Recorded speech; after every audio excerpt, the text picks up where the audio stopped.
सर्वात पहिल्यांदा मी केंद्र सरकारचे आभार मानतो की आमच्या मागणीला प्रतिसाद देत केंद्र सरकारने कांद्यावरची 20% एक्सपोर्ट ड्यूटी जी लावली होती ती काल रद्द केलेली आहे। त्यामुळे निश्चितपणे महाराष्ट्रातला कांदा उत्पादक शेतकरी आणि विशेषतः नाशिक, नगर, पुणे हे जे आता आपलं कांद्याचं हब आहे या भागातला जो शेतकरी आहे आणि अर्थातच तद्वत व्यापारी आहे, या सगळ्यांना याचा मोठा फायदा होणार आहे। आणि म्हणून ही मागणी केंद्र सरकारने मान्य केल्याबद्दल माननीय देशाचे पंतप्रधान नरेंद्र मोदीजी आणि या समितीचे अध्यक्ष अमित भाई शहा यांचे मी मनापासून आभार मानतो। आणि यापुढेही कांदा उत्पादक शेतकऱ्याला ज्या ज्या प्रकारे मदत करता येईल ती मदत राज्य सरकार करतच राहील। आज मी त्र्यंबकेश्वरला जाऊन त्या ठिकाणी दर्शन देखील घेतलेलं आहे, पाहणी केली आहे, कुशावर्त तीर्थाची पाहणी केलेली आहे। आणि त्र्यंबकेश्वरचा एक विकास आराखडा ज्याला अलीकडच्या भाषेत कॉरिडॉर म्हणतात, तो आराखडा प्रशासनाने तयार केला। त्याचं प्रेझेंटेशन मी घेतलेलं आहे। सन्माननीय दोन्ही मंत्री महोदय आणि आमदार देखील त्याला उपस्थित होते। सिंहस्थ कुंभमेळ्याच्या निमित्ताने नाशिकचा विकास आपण करतो, तसाच त्र्यंबकेश्वरचाही विकास झाला पाहिजे, कारण त्र्यंबकेश्वर हे आपल्या ज्योतिर्लिंगांपैकी एक प्रमुख ज्योतिर्लिंग आहे आणि देशभरातून लोक त्या ठिकाणी येतात। आणि म्हणून जवळपास 1100 कोटी रुपयाचा एक आराखडा तिथला तयार केलेला आहे। त्याचे 2 टप्पे आम्ही करतो। पहिला टप्पा जो सिंहस्थापर्यंत आपल्याला पूर्ण करता येईल आणि दुसरा टप्पा जो आहे ज्याच्यामध्ये त्याच्यानंतरही काही कामं होतील। याच्यामध्ये दर्शनाकरता कॉरिडॉर तयार करणं असेल, पार्किंगची व्यवस्था असेल, त्या ठिकाणी शौचालयांची व्यवस्था असेल, आपले जे तिथले वेगवेगळे कुंड आहेत, म्हणजे कुशावर्त एक आहेच पण अजून काही कुंड आहेत, या सगळ्या कुंडांचं रेस्टोरेशन, तिथल्या काही प्रमुख जी मंदिर आहेत त्याचं रेस्टोरेशन आणि ASIच्या मदतीनं प्रत्यक्ष जे मंदिर आहे त्याच्यामध्येही खूप रेस्टोरेशनची गरज नाही, पण जी काही आवश्यकता आहे आणि अनेक वेगवेगळ्या प्रकारच्या सोयी या तयार करणं, यासोबत त्याचा एक भाग म्हणून आपल्याला माहिती आहे की मागे ब्रह्मगिरी आहे आणि हा सगळा परिसर अतिशय सुंदर आहे। त्यामुळे या ठिकाणी नॅचरल ट्रेल्स तयार करायच्या, अशा प्रकारचा देखील प्रयत्न या आराखड्याच्या माध्यमातून करण्यात येणार आहे। मी प्रशासनाला सांगितलेलं आहे की त्यांनी पुढच्या तयारीला लागावं। लवकरच आम्ही हा प्रस्ताव हाय पॉवर कमिटी आणि मग त्याच्यानंतर मुख्यमंत्री कमिटीकडे नेऊ आणि त्याला मान्यता देऊ। नाशिकमधली देखील जी कामं आहेत त्यालाही आम्ही मान्यता दिलेली आहे। जवळपास मला असं वाटतं 15 पूल, किती पूल आहेत? 11 पूल आपण त्या ठिकाणी बांधतो। रस्त्याचं एक मोठं जाळं आपण तयार करतो आहोत। आपला जो काही ज्या ठिकाणी खरं म्हणजे आपलं साधुग्राम तयार होतं ती सगळी जागा आपण ॲक्वायर करतो, त्याचाही विकास आपण करतो आहोत। घाटांमध्ये नवीन सोयी सुविधा करतो आणि काही घाट देखील वाढवतो। आणि सगळ्यात महत्त्वाचं या ठिकाणी STPचं जाळं तयार करून पाणी शुद्ध राहिलं पाहिजे या दृष्टीनं एक आराखडा तयार केलाय आणि कुठल्याही परिस्थितीत सिंहस्थाच्या आधी त्याचं काम पूर्ण करायचं असं एक ॲम्बिशियस अशा प्रकारचा प्लॅन हा आपण तयार केलेला आहे.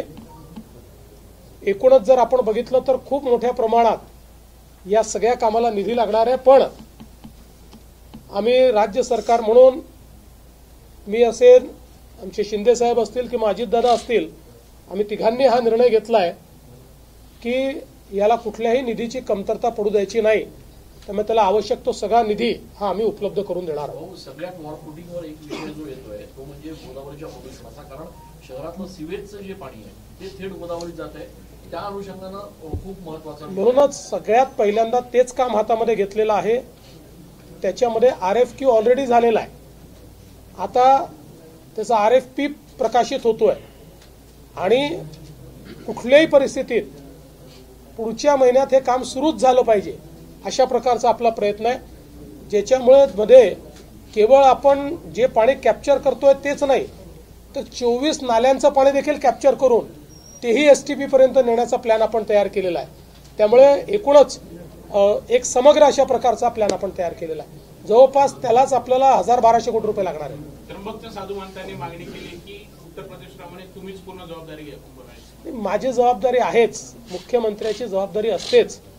पण आपण आता उत्तर प्रदेशने ज्या प्रकारे या कुंभमेळ्याचा कायदा तयार केला आणि मेला प्राधिकरण तयार केलं त्याच धर्तीवर आपलाही कायदा आपण तयार करतो आहोत आणि आपणही मेला प्राधिकरण करून याला कायदेशीर पूर्ण चौकट आता देतो. आपण त्र्यंबकेश्वरला गेलात, कुशवर्धनची पाहणी केली, तिथलं पाणी बघून आपणही जरा खेद व्यक्त केला. काय सुधारणा करणं अपेक्षित आहे? त्या संदर्भात मागच्याच काळामध्ये मी काही वेगवेगळ्या टेक्नॉलॉजी प्रोव्हायडर्सला पाठवलं होतं. त्यांनी आम्हाला सोल्युशन दिलेलं आहे आणि जे काही सोल्युशन त्यांनी दिलं आहे त्याच्यावर आम्ही आता लगेच निर्णय करतो आहोत. त्यांचा असा दावा आहे की ते पाणी स्वच्छ करू शकतात. त्यामुळे ते सोल्युशन जे त्यातलं बेस्ट असेल, एक्सपर्ट सांगतील ते आम्ही सोल्युशन स्वीकारून तात्काळ त्याच्यावर कारवाई करणार आहोत. साधूंची अशी मागणी आहे की नाशिक कुंभमेळा न म्हणता नाशिक त्र्यंबकेश्वर असं. ते खरं आहे, योग्य आहे ते. कारण त्र्यंबकेश्वर आणि नाशिक दोन्ही ठिकाणी हा कुंभमेळा होतो. आपण नाशिक याकरता म्हणतो की नाशिक लोकांना अधिक माहिती आहे, पण त्र्यंबकेश्वरचं महत्व हे अनन्यसाधारण आहे. नाशिकचंही आहे पण त्र्यंबकेश्वरचं अनन्यसाधारण महत्व आहे. कारण ब्रह्मा विष्णू महेश तिघही एकत्रित असलेलं जे शिवलिंग आहे ते त्र्यंबकेश्वरला आहे. म्हणून आपल्या संपूर्ण आध्यात्मिक व्यवस्थेमध्ये त्र्यंबकेश्वरचं दर्जा फार वरचा आहे आणि म्हणून जरूर त्याला जी काही त्यांनी मागणी केली आहे ती आम्ही मान्य करू. किती कोटी लोकांचा आपण यावेळेस अंदाज धरलाय? कारण आज तो अंदाज आपल्याला करता येत नाही. कारण आता प्रयागराजला जेव्हा आम्ही आमची टीम पाठवली होती त्यावेळेस त्यांनी देखील सांगितलं की त्यांनी वाढीव अंदाज पकडला होता, त्याच्याही 3 पट लोक आले. त्यामुळे आता एकदा थोडा सगळ्या गोष्टींची तयारी झाल्यानंतर त्याचा अंदाज आपण निश्चितपणे घेऊ. आता तुम्हाला ते सांगू नाही, प्राधिकरण तिथल्याही प्राधिकरणात साधू महंत नाही आहे.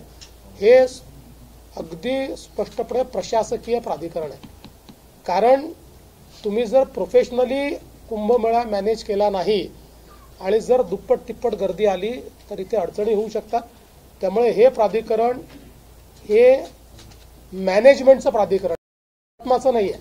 अध्यात्माची बाजू हे साधू संत सांभाळतील, पण प्रशासनाची बाजू, मॅनेजमेंटची बाजू, व्यवस्थापनाची बाजू आणि व्यवस्थेची बाजू हे मेळा प्राधिकरण सांभाळेल. आज मैं सबसे पहले भारत सरकार का आभार व्यक्त करता हूं कि भारत सरकार ने महाराष्ट्र सरकार की जो मांग थी प्याज के ऊपर जो 20% एक्सपोर्ट ड्यूटी लगाई थी उसको भारत सरकार ने वापस लिया है. इसके कारण हमारे प्याज के जो किसान हैं उनको उसका बहुत फायदा होगा. इसलिए मैं केंद्र सरकार का बहुत आभार व्यक्त करता हूं. हम सभी लोग जानते हैं कि 2027 में महाराष्ट्र के नासिक और त्र्यंबकेश्वर में सिंहस्थ महाकुंभ का आयोजन होगा. इस आयोजन की दृष्टि से हम लोग लगातार बैठकें कर रहे हैं.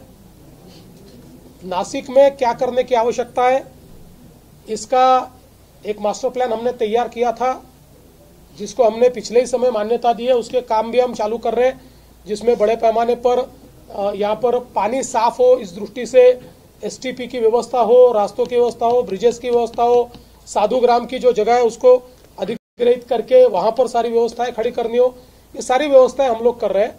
साथ साथ त्र्यंबकेश्वर में भी, क्योंकि हम जानते हैं त्र्यंबकेश्वर ये हमारा एक बहुत महत्वपूर्ण ज्योतिर्लिंग है और ज्योतिर्लिंगों में भी इसकी जो इसका स्थान है वो बहुत ऊंचा माना जाता है। इसलिए त्र्यंबकेश्वर के विकास का भी हम लोगों ने प्रावधान किया है। 1100 करोड़ रुपए का इसका प्लान हमने तैयार किया है, जिसमें वहां के अलग अलग कुंडों का भी विकास होगा, वहां पर नदी का भी विकास होगा, वहां पर बाकी भी लोग दर्शन के लिए आते हैं तो उसके लिए सारी व्यवस्थाएं हम लोग खड़ी करेंगे और हर प्रकार की व्यवस्थाओं को वहां पर कायम करने का निर्णय हमने लिया हुआ है। और इस काम को हम लोग 2 हिस्सों में बांटेंगे, एक जो 2027 तक हमको कंप्लीट करना है और दूसरा हिस्सा 2028-29 तक कंप्लीट होगा। तो इस दृष्टि से ये सारे प्लान्स को हमने तैयार किया है। हम लोग ये मानते हैं कि जिस प्रकार से प्रयागराज में जो प्लानिंग हुआ था उससे ज्यादा लोग वहां पर आए, वैसे ही अपेक्षित है कि यहाँ पर भी ज्यादा लोग आएंगे। इसलिए हम लोगों ने अब यहाँ पर मेला प्राधिकरण का कानून बनाने का तय किया है। वो कानून जल्दी हम लोग अगर संभव होगा तो इसी असेंबली में हम लोग उसको लाना चाह रहे हैं या फिर उसके बाद हम लोग उसको करेंगे, ताकि प्रशासन की दृष्टि से सारे अधिकार मेला प्राधिकरण को हो और मेला प्राधिकरण इस कुंभ मेले को ठीक से आयोजित कर पाए।